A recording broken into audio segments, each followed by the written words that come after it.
ये स्टेना एम्पेरो है, एक ब्रिटिश ऑयल टैंकर जो कि पर्शियन गल्फ या जिसे खलीज फारस भी बोला जाता है वहाँ से गुजर रहा था। 19 जुलाई 2019 में ये सऊदी अरब जा रहा था कि इसे ईरानी बहरी फौज का एक रेडियो मैसेज आया और इसे रुकने को कहा गया और उसके बाद स्टेना एम्पेरो पर ड्रामाई तौर पर ईरानी फौज ने कब्जा कर लिया और उसे वहाँ से ईरानी पोर्ट पर ले गए। अकेली स्टेना एम्पेरो ही नहीं बल्कि और भी कई टैंकर्स कुछ महीनों से इन मुश्किलात में पड़ चुके हैं।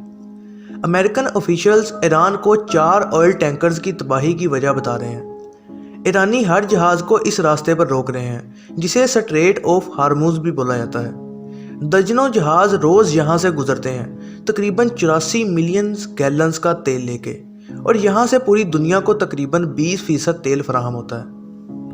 और इसीलिए इस तंग रास्ते को जगुलर ऑफ ग्लोबल इकोनॉमी भी कहा जाता है। लेकिन ये ऑयल टैंकर्स अब एक जदोजहद में फंस गए हैं, अमेरिका और ईरान के दरमियान जदोजहद में। ईरान जो कि पूरी दुनिया की इकोनॉमी को मुतासर करने की ताकत रखता है। स्ट्रेट ऑफ हार्मुज ईरान और ओमान के दरमियान वाक़या है जो कि खलीज फारस को बहराए अरब से जोड़ता है।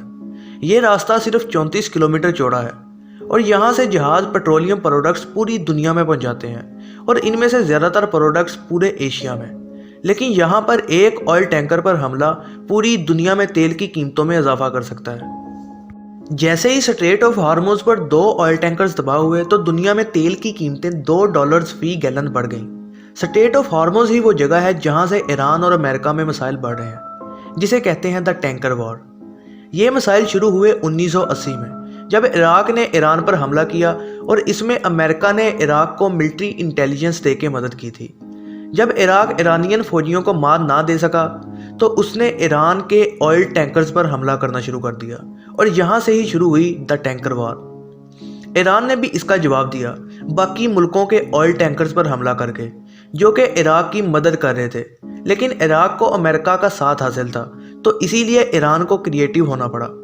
उसने समुद्री माइंस को पूरे स्ट्रेट ऑफ हार्मुज पर फैला दिया। पहली बार ईरान स्ट्रेट ऑफ हार्मुज से गुजरने वाले तेल को हथियार के तौर पर इस्तेमाल कर रहा था और इन चीज़ों ने आखिरकार अमेरिका को सीधा इस जंग में घुसने पर मजबूर कर दिया। 1987 में अमेरिका इस जंग में घुस गया अपने अलाइज और तेल के फ्लो की हिफाजत करने के लिए। दोनों मुल्कों में तनाव 1988 में और बढ़ गया जब अमेरिका का एक बहरी जहाज़ ईरानियन माइन की वजह से तबाह हो गया और कुछ महीनों बाद अमेरिका के बहरी जहाज़ ने ईरानियन पैसेंजर प्लेन को फाइटर जेट समझकर मार गिराया, जिसकी वजह से 290 लोग शहीद हो गए। अगस्त 1988 में ईरान और इराक की जंग खत्म हो गई, लेकिन अमेरिका और ईरान के दरमियान ये टैंकर वार सालों चलती रही, जिसकी वजह से तनाव बढ़ता गया। लेकिन इस तनाव के बढ़ने की एक और भी वजह थी, ईरानियन न्यूक्लियर प्रोग्राम। 2002 में अमेरिका को ईरानियन न्यूक्लियर प्रोग्राम के बारे में पता चला। 2011 में यूएन की रिपोर्ट ने यह इंकशाफ किया कि ईरान न्यूक्लियर वेपन प्रोग्राम कर रहे हैं, लेकिन ईरान दुनिया को अपनी बातों से तसल्लियां ना दे सका और ओबामा ने ऐलान किया कि ईरानी तेल को बैन किया जाए। ईरानी तेल अचानक एक्सपोर्ट होना बंद हो गया और सालों में पहली बार ईरानी इकॉनमी खसारे में थी। उसके बाद ईरान ने वही हथकंडा अपनाया जो उसके पास था कि स्ट्रेट ऑफ हार्मुज से एक कतरा भी तेल का नहीं गुजरेगा अगर ईरानी तेल को बंद किया गया। और फिर दोबारा स्ट्रेट ऑफ हार्मुज जंग का मैदान बन गया और फिर आखिरकार दोनों कंट्रीज एक नतीजा पर पहुंची।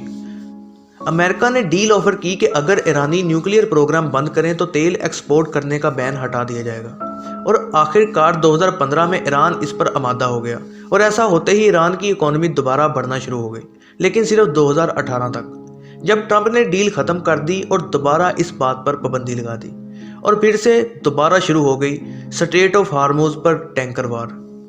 और अब ईरान की तरफ से ये जंग फिर से जारी है, इस उम्मीद में कि अमेरिका दोबारा उनसे डील करने पर आमादा हो जाएगा। लेकिन इसका असर पूरी दुनिया पर हो रहा है क्योंकि ये तनाज़ा पूरी दुनिया में तेल की मसनूआत की कीमतें बढ़ा रहा है। और दूसरा, ये छोटी सी जगह शायद बहुत से मुल्कों को जंग के मैदान में धकेलने की वजह बन सकती है। ये थी दोस्तों आज की वीडियो। उम्मीद है आप सबको पसंद आई होगी। ऐसी ही नई वीडियोस के लिए चैनल पर बने रहें, सब्सक्राइब करें। मैं मिलूंगा ऐसी ही नई वीडियो में, तब तक अपना बहुत सारा ख्याल रखिएगा। अल्लाह हाफिज़।